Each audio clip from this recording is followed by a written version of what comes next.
আমরা এর আগে জাপানিজ ম্যানেজমেন্ট সিস্টেমে 5S কাইজেন যেটা টয়োটা কোম্পানি ইউজ করে সেটা নিয়ে বলেছিলাম। এখন টয়োটা কোম্পানি আরেকটা জিনিস নিয়ে কথা বলে, সেটা হলো লিন ম্যানুফ্যাকচারিং। লিন হলো চর্বিবিহীন। লিন মানে হলো আপনার, যদি আমরা অনেক সময় বাজারে গিয়ে গরু মাংস কিনি, বিদেশে, আমি দেশে তো জানি না, যে চর্বি ছাড়া মাংস দিন, সেটাই হলো লিন। চর্বি ছাড়া মানে অপচয় রোধ করা। লিন ম্যানুফ্যাকচারিং হলো একটা উৎপাদন ব্যবস্থা যার উদ্দেশ্য হলো যতটা সম্ভব অপচয় হ্রাস করা এবং গ্রাহকের জন্য ম্যাক্সিমাম মূল্য সৃষ্টি করা। আপনি যদি চর্বি ছাড়া মাংস কেনেন, তাহলে আমি গ্রাহক, আমি ওই মাংসটা ম্যাক্সিমাম মূল্য পাচ্ছি।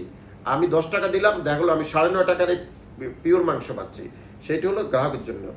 এতে হয় কি, লিন ম্যানুফ্যাকচারিং করতে গেলে আপনার উৎপাদন প্রক্রিয়াকে এফিসিয়েন্ট করে তোলে, দক্ষ, গতিশীল এবং মানসম্পন্ন করে তোলে। আপনার স্ট্যান্ডার্ড থাকে যে আপনি ওই দোকান থেকে মাংস কিনেন, ওখানে চর্বি দেয় না।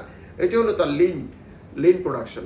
তো ম্যানুফ্যাকচারিংয়ে যদি আপনি সার তৈরি করেন বা ইয়ে করেন, সেখানে এমনভাবে লিন ম্যানুফ্যাকচারিং করবেন যেখানে কোনো অপচয় নাই। এতে কম সময়ে, কম খরচে এবং কম সম্পদ ব্যবহার করে সর্বোচ্চ আউটপুট দিতে হবে। এটাকেই বলে লিন ম্যানুফ্যাকচারিং।